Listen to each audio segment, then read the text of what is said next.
ಗುರುಭ್ಯೋ ನಮಃ. ದಶಮ್ಯಾಂ ಶುಕ್ಲಪಕ್ಷೇ ತು ಜ್ಯೇಷ್ಠಮಾಸೇ ಕುಜೇಹನಿ ಅವತೀರ್ಣಾಂ ಯತಃ ಸ್ವರ್ಗಾತ್ ಹಸ್ತರ್ಕ್ಷೇ ಚ ಸರಿದ್ವರ. ಇದು ವರಾಹ ಪುರಾಣದ ಮಾತು.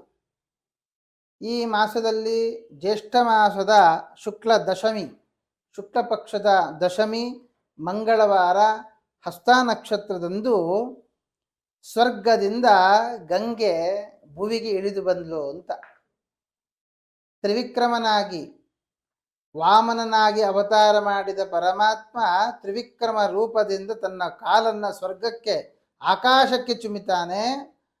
ಆವಾಗ ಅಲ್ಲಿಂದ ಬ್ರಹ್ಮದೇವರು ಅವನ ಪಾದವನ್ನು ತೊಳೆಯುತ್ತಾರೆ. ಅದರ ಮುಖಾಂತರ ಗಂಗೆ ಒಂದ್ಸತಿ ಹರಿದು ಬಂದ್ಲು ಅನ್ನೋದು ಗೊತ್ತಿದೆ ನಮಗೆ. ಅದೇ ತರಹದಲ್ಲಿ ಭಗೀರಥ ಪ್ರಯತ್ನ ಅಂತ ನಾವು ಕೇಳ್ತೇವೆ. ಭಗೀರಥ ಅಂದರೆ ಅಧಿಕವಾದ ಪ್ರಯತ್ನ. ಎಂತಹ ಪ್ರಯತ್ನ ಅಂತಂದರೆ ಭಗೀರಥ ಪ್ರಯತ್ನ ಮಾಡ್ತಾನವನು ಅಂತ. ಏನದು ಭಗೀರಥ ಪ್ರಯತ್ನ ಅಂತಂದರೆ ಭಾಗವತದಲ್ಲೂ ಬರುತ್ತೆ. ತಮ್ಮ ಮಕ್ಕಳ 100 ಜನ ಮಕ್ಕಳು ಎಲ್ಲ ಸಂಚಾರಕ್ಕೆ ಹೋದಾಗ ಋಷಿಗೆ ಅವಮಾನ ಮಾಡಿ ಅವರ ಕೆಂಗಣ್ಣಿಗೆ ತುತ್ತಾಗಿ ಅಲ್ಲಿಯೇ ಸಾವನ್ನಪ್ಪುತ್ತಾರೆ. ಅವರಿಗೆ ಮೋಕ್ಷ ಸಿಗದೆ ಗಂಗೆಯಲ್ಲಿ ಒಂದು ನಂಬಿಕೆ, ಗಂಗೆಯಲ್ಲಿ ನಾವು ನಮ್ಮ ಅಸ್ಥಿಗಳನ್ನು ವಿಸರ್ಜನೆ ಮಾಡಿದರೆ ನಮಗೆ ಮೋಕ್ಷ ಸ್ವರ್ಗ ಸಿಗುತ್ತೆ ಅಂತ. ಆದರೆ ಅವರು ಪಾತಾಳದಲ್ಲಿ ಅವರು ದೇಹತ್ಯಾಗ ಮಾಡಿದ್ದರಿಂದ ಹೇಗೆ ಗಂಗೆಯನ್ನು ಅಲ್ಲಿಗೆ ಕರ್ಕೊಂಡು ಹೋಗೋದು? ಹಾಗಾಗಿ ಆ ಕಾಲಕ್ಕೆ ಯಾವ ಕರ್ಮಾನುಷ್ಠಾನಗಳು ನಡೆಯೋದೇ ಇಲ್ಲ. ಆನಂತರದಲ್ಲಿ ಬಂದವ ಭಗೀರಥ, ಆ 100 ಜನರ ಮೊಮ್ಮಗ.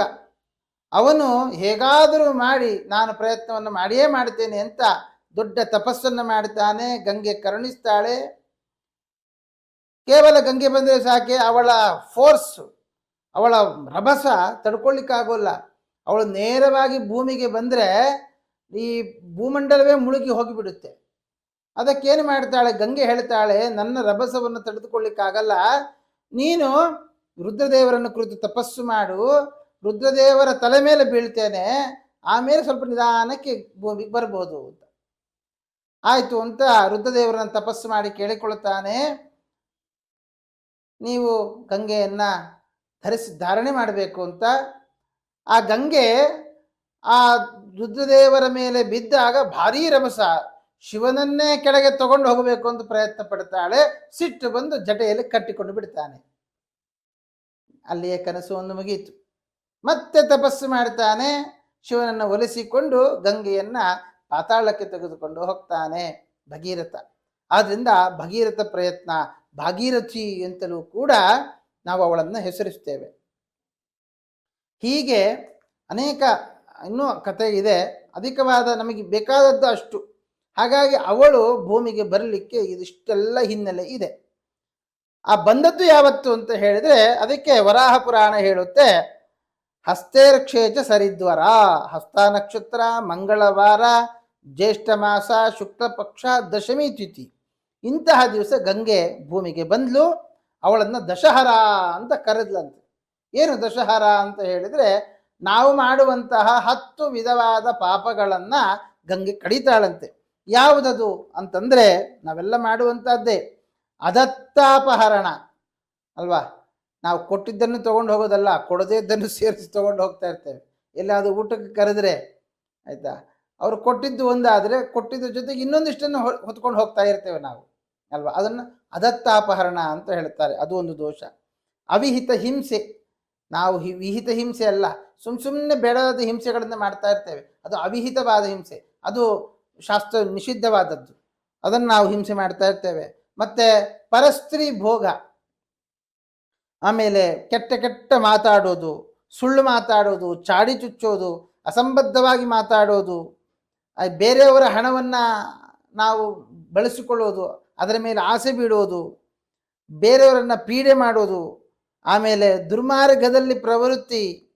ಹೀಗೆ ಒಟ್ಟು 10 ವಿಧವಾದ ಪಾಪಗಳನ್ನು ಗಂಗೆಯಲ್ಲಿ ಮಿಂದರೆ ಪರಿಹಾರವಾಗುತ್ತೆ ಅಂತ ವರಾಹ ಪುರಾಣದ ಮಾತು. ಅಂತಹ ದಶಹರಾ ದೇವಿಯ, ಗಂಗಾದೇವಿಯ ಪ್ರಾರ್ಥನೆಯನ್ನು ಇಂದಿನ ದಿವಸ ನಾವು ಮಾಡಲೇಬೇಕು. ಯಾರು ಈ ದಿವಸ ಗಂಗೆಯ ಆರಾಧನೆಯನ್ನು ಮಾಡ್ತಾರೆ ಅವರಿಗೆ ಇಷ್ಟೆಲ್ಲ ಮಾಡಿದ್ದರಿಂದ ಏನು ದೋಷ ಬಂದಿರುತ್ತೆ ಆ ಎಲ್ಲ ದೋಷಗಳನ್ನ ಆ ಭಾಗೀರಥಿ ಪರಿಹಾರ ಮಾಡ್ತಾಳೆ.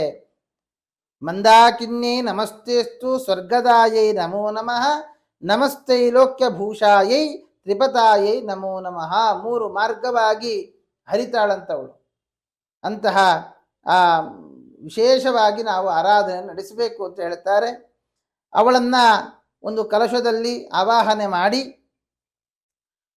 ಗಂಗಾ ಪೂಜೆಯನ್ನು ನಡೆಸಿ ದ್ವಾದಶನಾಮ ಪೂಜೆಯನ್ನ ನಡೆಸಿ ಅವಳನ್ನು ಸ್ತೋತ್ರ ಮಾಡಬೇಕಂತೆ. ಏನಂತ ಸ್ತೋತ್ರ ಮಾಡಬೇಕು ಅಂತ ಹೇಳಿದ್ರೆ, ನಮೋ ಭಗವತ್ಯೈ ದಶ ಪಾಪ ಹರಾಯೈ ಗಂಗಾಯೈ ನಾರಾಯಣ್ಯೈ ರೇವತ್ಯೈ ಶಿವಾಯೈ ದಕ್ಷಾಯೈ ಅಮೃತಾಯೈ ವಿಶ್ವರೂಪಿಣ್ಯೈ ನಂದಿನ್ಯೈತೆ ನಮೋ ನಮಃ ಅಂತ ಹೇಳಿ ಪ್ರಾರ್ಥನೆಯನ್ನು ಮಾಡಿ ನಮಸ್ಕಾರ ಮಾಡಿದರೆ ಗಂಗಾದಲ್ಲಿ ಸ್ನಾನ ಮಾಡಿದ ಫಲ ಸಿಗುತ್ತೆ ಅಂತ ಹೇಳ್ತಾರೆ. ಅಲ್ಲಿಗೆ ಹೋಗಿ ಹರಿದ್ವಾರಕ್ಕೋ ಕಾಶಿಗೂ ಹೋಗಿ ನಮಸ್ಕಾರ ಸ್ನಾನ ಮಾಡಬೇಕಾಗಿಲ್ಲ. ಕೂತಲ್ಲೇ ಈ ಮಂತ್ರವನ್ನು ಜಪ ಮಾಡಿದರೆ ಅವಳ ಪೂಜೆಯನ್ನು ಸಲ್ಲಿಸಿದರೆ ಆ ಫಲವನ್ನು ಕೊಡ್ತಾರಂತೆ ಅವಳು. ಆದ್ದರಿಂದ ಆ ದಿವಸದಂದು ದಶಮಿಯ ದಿವಸ 10 ವಿಧವಾದ ಪುಷ್ಪ 10 ವಿಧವಾದ ಭಕ್ಷ್ಯ ಭೋಜ್ಯಗಳನ್ನು ಮಾಡಿ 10 ವಿಧವಾದ ರೀತಿಯಲ್ಲಿ ಅವಳನ್ನು ಅರ್ಚಿಸಬೇಕು. ಈ ರೀತಿಯಲ್ಲಿ ಕೆಲವರು ಇನ್ನೂ ವಿಶೇಷವಾಗಿ 10 ದೀಪ 10 ಬತ್ತಿಯ ಆರತಿ 10 ವಿಳೆದೆಲೆ 10 ಅಡಿಕೆ 10 ಊದಿನ ಕಡ್ಡಿ ಈ ರೀತಿಯಲ್ಲಿ ಕೂಡ ವಿಶೇಷವಾಗಿ ಅವಳ ಆರಾಧನೆಯನ್ನು ಮಾಡಿ ಅವಳ ಸ್ತೋತ್ರವನ್ನು ಮಾಡಿ ಎಲ್ಲ ವಿಧವಾದ ದೋಷಗಳನ್ನು ಪರಿಹಾರ ಮಾಡಿಕೊಳ್ಳುತ್ತಾರೆ. ಇದರಲ್ಲಿ ಗಂಗಾ ಸ್ನಾನದ ಫಲ, ಗಂಗಾ ಪೂಜೆಯನ್ನು ಮಾಡದಿದ್ದರೂ ದಶಹರ ಸ್ತೋತ್ರವನ್ನು ಮಾಡಿದರೆ ಆ ಫಲವೂ ಕೂಡ ಸಿಗುತ್ತೆ ಅಂತ ಹೇಳ್ತಾರೆ. ಹಾಗಾಗಿ ದಶಯೋಗ 10 ವಿಧವಾದ ಯೋಗಗಳು ಯಾವುದದು ಅಂತಂದರೆ ಜ್ಯೇಷ್ಠ ಮಾಸ, ಶುಕ್ಲ ಪಕ್ಷ, ದಶಮಿ ತಿಥಿ, ಬುಧವಾರ, ಹಸ್ತ ನಕ್ಷತ್ರ, ವ್ಯತಿಪಾತ ಯೋಗ, ಗರಜಕರಣ, ನಂದ, ಕನ್ಯಾ ರಾಶಿಯಲ್ಲಿ ಚಂದ್ರನ ಸಂಪರ್ಕ, ಚಂದ್ರನ ಒಂದು ಯೋಗ, ಆಮೇಲೆ ವೃಷಭದಲ್ಲಿ ರವಿ, ಇಷ್ಟು 10 ಇರಬೇಕು. ಅದು ಈ ಸಂದರ್ಭದಲ್ಲಿ ನಮಗೆ ವೃಷಭದಲ್ಲಿಯೇ ರವಿ ಇದ್ದಾನೆ, ಇದು 10 ಇರುತ್ತೆ, ಮ್ಯಾಕ್ಸಿಮಮ್ ಇರುತ್ತೆ. ಅದು ಈ ತಿಂಗಳಲ್ಲಿ ಅದು ಕಂಡು ಬರ್ತಾ ಇದೆ. ಆದ್ದರಿಂದ ಇಂತಹ ದಿವಸ ಗಂಗಾ ಪೂಜೆಯನ್ನು ನಡೆಸುವಂತಹದ್ದು, ಅದರ ಜೊತೆಗೆ ದಶಹರಾ ಸ್ತೋತ್ರ ಅವಳನ್ನು ಸ್ತೋತ್ರ ಮಾಡುವಂತಹದ್ದು ಕೂಡ ಅದ್ಭುತವಾಗಿರುವಂತಹದ್ದು. ಅದರಿಂದ ನಮ್ಮ ಎಲ್ಲ ವಿಧವಾದ ಪಾಪಗಳನ್ನು ಕಳೆದುಕೊಳ್ಳಬಹುದು. ಈಗ ದಶಹರಾ ಸ್ತೋತ್ರವನ್ನು ನಾನು ಹೇಳ್ತಾ ಬರ್ತೇನೆ, ನಿಮಗೆ ಸ್ಕ್ರೀನ್ ಮೇಲೂ ಕಾಣಿಸುತ್ತೆ.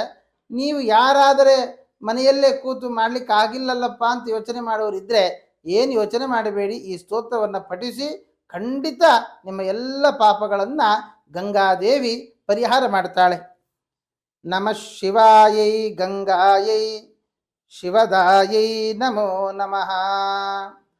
ನಮೋಸ್ತು ಪಾಪಹಾರಿಣ್ಯೈ ಭಾಗೀರಥ್ಯೈ ನಮೋ ನಮಃ. ಸರ್ವಸ್ಯ ಸರ್ವವ್ಯಾಧೀನಾಂ ವಿಷಶ್ರೇಷ್ಠ್ಯೋ ನಮೋ ನಮಃ. ಸಂಸಾರ ವಿಷನಾಶಿನ್ಯೈ ಜೀವನಾಯೈ ನಮೋ ನಮಃ. ಗಂಗೆ ಮಮಾಗ್ರತೋ ಭೂಯಾಃ ಗಂಗೆ ಮೇ ದೇವಿ ಪೃಷ್ಠತಃ. ಗಂಗೆ ಮೇ ಪಾರ್ಶ್ವಯೋ ಭೂಯಾತ್ ತ್ವಯಿ ಗಂಗೆಸ್ತು ಮೇ ಸ್ಥಿತಿಃ. ನಮೋ ಭಗವತಿ ಹಿಲಿ ಹಿಲಿ ಮಿಲಿ ಮಿಲಿ ಗಂಗೆ ಮಾಂ ಪಾವಯ ಪಾವಯ ಸ್ವಾಹಾ.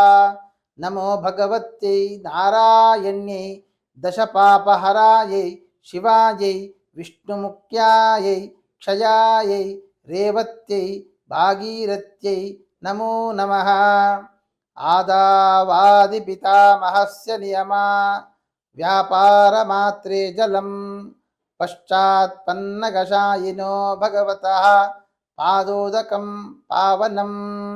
ಭೂಯಃ ಶಂಭುಜಟಾ ವಿಭೂಷಣಮಣಿಃ ಜನ್ನೋ ಮಹರ್ಷೇರಿಯಂ ಕನ್ಯಾಕಲ್ಮಷ ನಾಶಿನಿ ಭಗವತಿ ಭಾಗೀರಥಿ ದೃಶ್ಯತೆ. ಹೀಗೆ 3 ಬಾರಿ, ಒಂದು ಶಿವನಿಂದಾಗಿ, ಇನ್ನೊಂದೇ ಭಗವಂತನ ಪಾದದ ಒಂದೇನೊಂದು ಬ್ರಹ್ಮದೇವರು ತೊಳೆದರು, ಅದರಿಂದಾಗಿ ಬಂದರು. ಆಮೇಲೆ ಜನ್ನು ಮಹರ್ಷಿ ಏನು ಭೂಮಿಗೆ ಬಂದಾಗ ಜನ್ನು ಮಹರ್ಷಿಯ ಆಶ್ರಮವನ್ನು ಕೊಚ್ಚಿಕೊಂಡು ಹೋಗ್ತಾ ಇತ್ತು. ಅದನ್ನು ಒಂದೇ ಬಾರಿ ಆಚಮನ ಮಾಡಿಬಿಟ್ರಂತೆ ಜನ್ಮ ಮಹರ್ಷಿಗಳು. ಅವಾಗಿ ಮತ್ತೆ ಪ್ರಾರ್ಥನೆ ಮಾಡ್ತಾರೆ. ಅವಾಗ ಅವರು ತಮ್ಮ ಕಿವಿಯಿಂದ ಬಿಡ್ತಾರಂತೆ. ಅವಾಗ ಜಾಹ್ನವಿ ಅಂತ ಹೆಸರು ಬಂತು ಆ ನದಿಗೆ.